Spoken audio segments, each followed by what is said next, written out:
नमस्कार, मैं हूं पिंकी कुमारी, आपकी अपनी हीलिंग मास्टर। साथियों, 6 अक्टूबर शरद पूर्णिमा।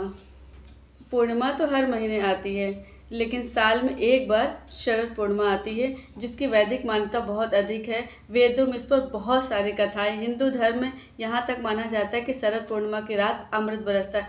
इसलिए हमारी सभ्यता में रात को खीर बनाकर छत की प्रथा है, ताकि चंद्रमा की रोशनी उस पर पड़े और अमृत बरसे।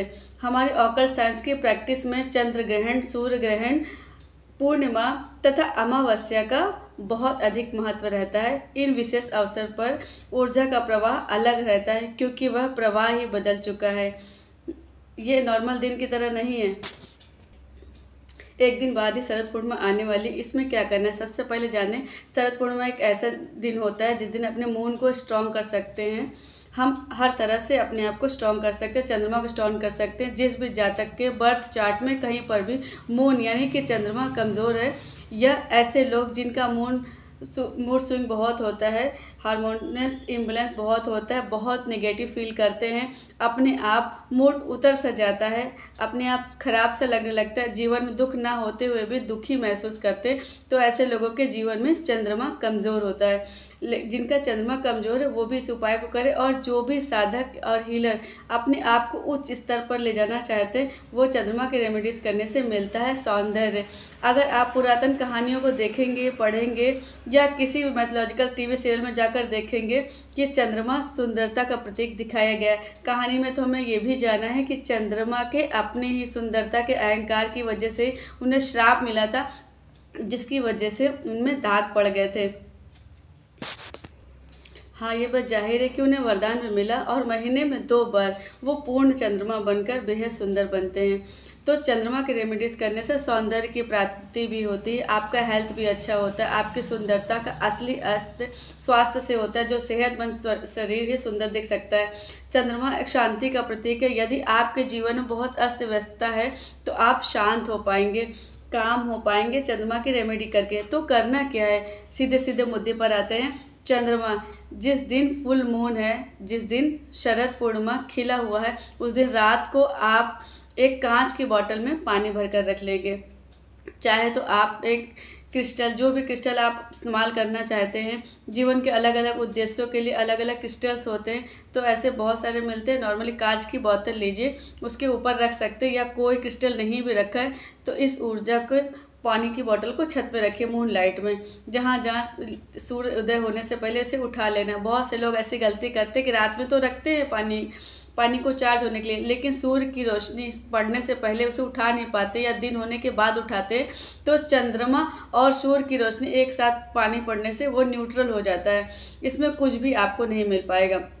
चंद्रमा के फ़ायदों को पाने के लिए आपको सिर्फ चंद्रमा की रोशनी में से चार्ज करो। जरूरी नहीं है कि आप इसे कांच की बोतल में चार्ज करो। आप कांच की बोतल में आप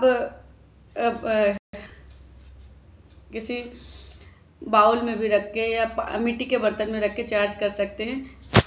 जब आप सुबह उठेंगे तो उस पानी को अच्छी तरह से प्रार्थना करके, जैसे हम अफर्मेशन करते, अच्छी बातें कहकर उस पानी को हम ग्रहण कर ले। जो भी आप अपनी विश मांगेंगे, जिस रीजन से, जिस कारण से आप इस पानी को फुल मून में रखा था, उन बातों को इस पानी से कह दीजिए, ताकि वो आपके शरीर में जाकर के, आपके आभा मंडल में जाकर के, आपके रोम रोम में, हर कोशिकाओं में जाकर के वैसी ऊर्जा बनानी शुरू कर दे जो आप चाहते हैं। इसके अलावा आप मून लाइट में स्नान कीजिए। हालांकि ये आजकल के ज़माने में सब कहने की बातें हैं कि आप अपने स्नानागार यानी कि बाथरूम में जाकर वहाँ पे अगर आप चंद्रमा की रोशनी में नहीं नहाते तो आप बाथरूम में जाकर नहा सकते हैं। ये रेमेडी उस समय बताई गई थी जिस समय नदियों का, तालाबों का, झीलों का प्रचलन था।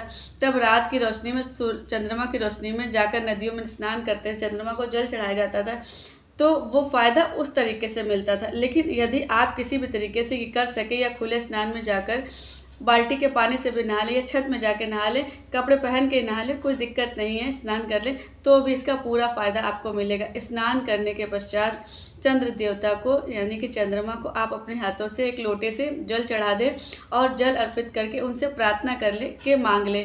अपने क्रिस्टल को फुल मून में ज़रूर से चार्ज कर ले, ये किसी कपड़े पर बिछा ले, और उसके ऊपर सारे क्रिस्टल, जो भी क्रिस्टल आप पहनते हैं, जैसे मैंने गले में माला पहन रखा, हाथों में पहना, जिन भी चीज़ों का आप इस्तेमाल करते हैं उन्हें चंद्रमा की रोशनी में चार्ज जरूर करें। इससे उसकी शक्ति बढ़ती है। जब रेकी हीलिंग या लामा फिरे की प्रैक्टिस करते हैं वो अपनी ऊर्जा को, चंद्रमा को अपनी ऊर्जा भेजना शुरू कर दें। हमने सीखा कि जब भी हम चंद्रमा को, सूर्य को, समुद्र को या ब्रह्मांड को अपनी ऊर्जा भेजते हैं 100 गुना होकर वो हमें वापस भेजते हैं। इससे हमारी शक्ति बढ़ती है। जो लोग हीलिंग की इन विधाओं को नहीं सीखते, केवल ध्यान करते, तो फुल मून पर अपना ध्यान जरूर करें।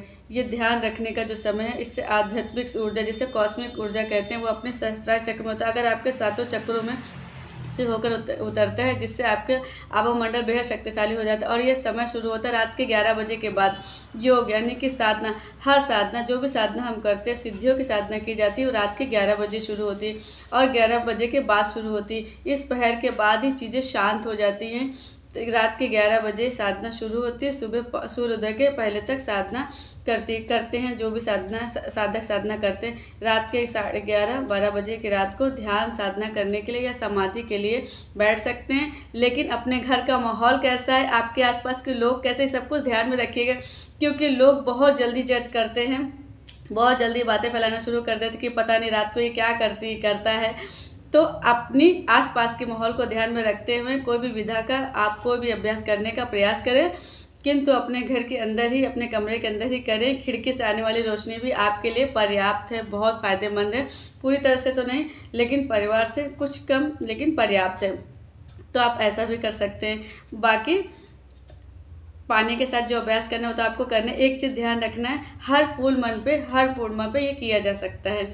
अगर उस दिन ग्रहण नहीं पड़ रहा है, सूर्य ग्रहण या चंद्र ग्रहण दोनों में से कोई एक नहीं पड़ रहा है, तो भी करना। चंद्र ग्रहण, सूर्य ग्रहण के दिन ऐसी विधाओं का अभ्यास नहीं करते। उस दिन क्या नहीं करते, इस बारे में हम चर्चा कर चुके हैं, उसमें जाकर समझ लीजिएगा और अपना लिख कर रख लीजिए कि हर पूर्णिमा, हर अमावस्या में या हर ग्रहण में आपको क्या करना है।